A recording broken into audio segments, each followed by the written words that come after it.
Have you ever walked into your room after a long, exhausting day, closed the door, and immediately reached for your phone to turn on a random YouTube video or a long podcast? You do not even look at the screen. You just put the phone face down on your nightstand, simply needing the low, steady murmur of a stranger's voice to keep the room from being completely silent. People might notice this little routine and quickly stick a label on you. They see the screen glowing in the dark and assume you are just addicted to technology. They tell you that you lack sleep hygiene, that you need a dopamine detox, or that you just do not know how to appreciate peace and quiet. Friends might tell you to just turn off the devices, close your eyes, and clear your mind. Some might even joke that you are acting like a child who is still afraid of the dark, but surface-level judgments rarely capture the whole story. What if this behavior has absolutely nothing to do with a lack of discipline or an addiction to your screen? What if that background noise is actually a highly effective coping mechanism, a tool your nervous system learned to use just to keep you safe from a much larger threat?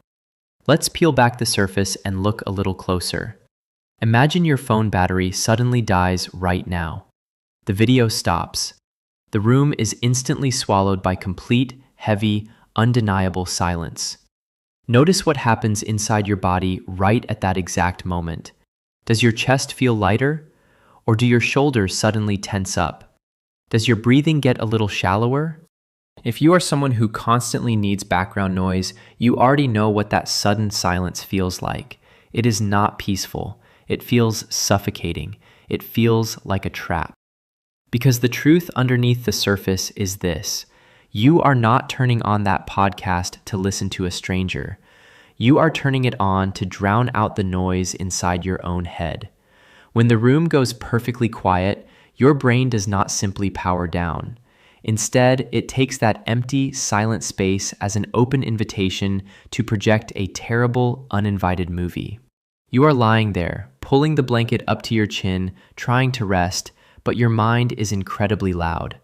Suddenly, without your permission, it replays a slightly awkward conversation you had in the office hallway 3 days ago. Then it jumps to a minor mistake you made in an email.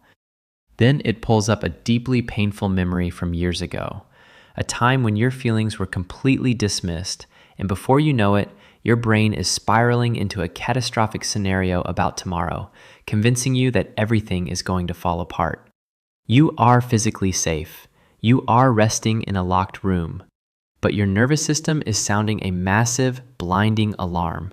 Your heart starts beating just a little bit faster. Your jaw clenches tightly. Your palms might even feel a little cold. The silence has become a blank canvas for every anxiety, every regret, and every fear you managed to push down during the busy hours of the day.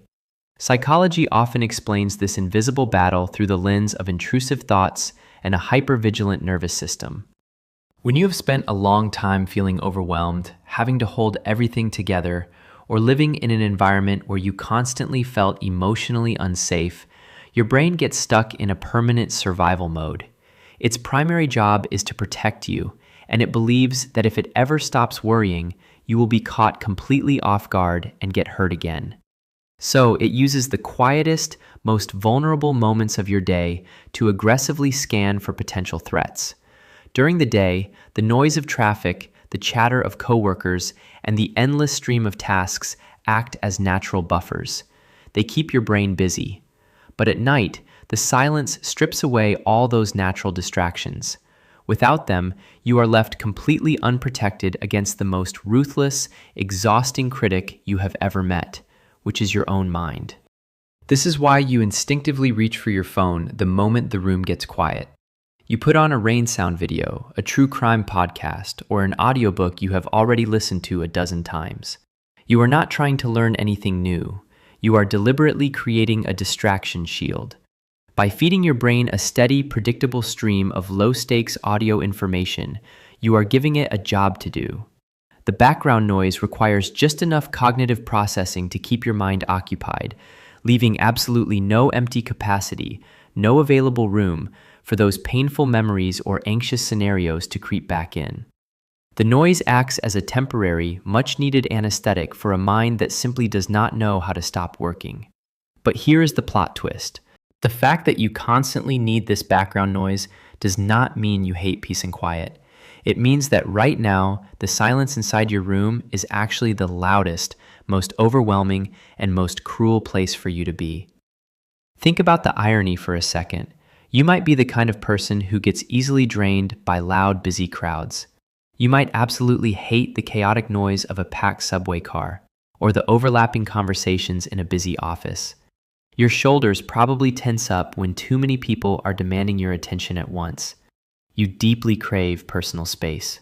And yet, when you finally get home to your safe, empty, and quiet room, you immediately reach for your phone to fill the space with artificial noise. Why does your brain do this?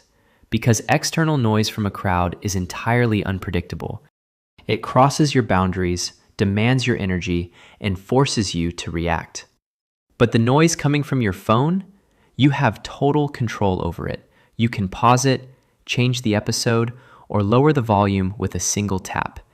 It is a highly predictable, safe sound. By turning it on, you are essentially building a thin, invisible audio wall. You are using that predictable sound to block out the giant, unpredictable shadows of anxiety that are trying to knock your door down from the inside. You are not being overly sensitive. You are not making a big deal out of nothing.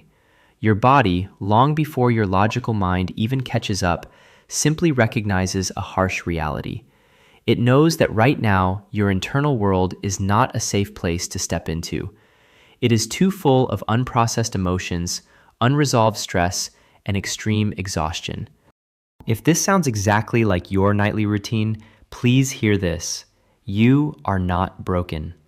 Relying on a stranger's voice, a true crime documentary, or a random YouTube video to soothe a completely exhausted nervous system is not a sign of weakness.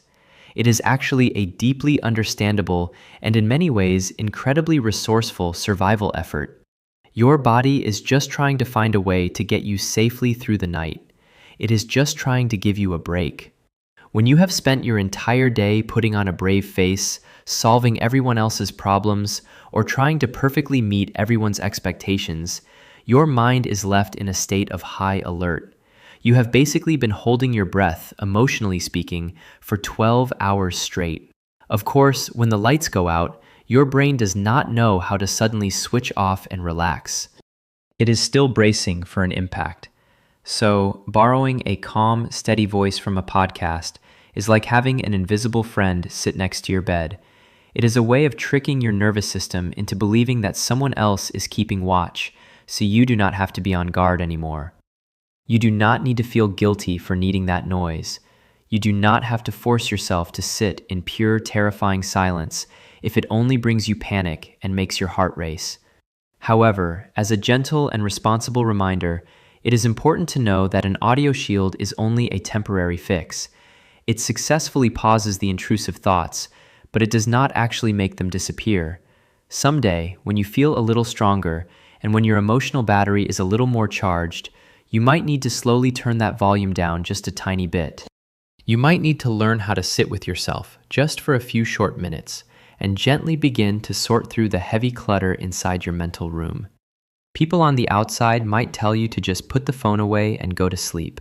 They might casually call it a bad screen time habit, but they do not see the invisible war you are fighting.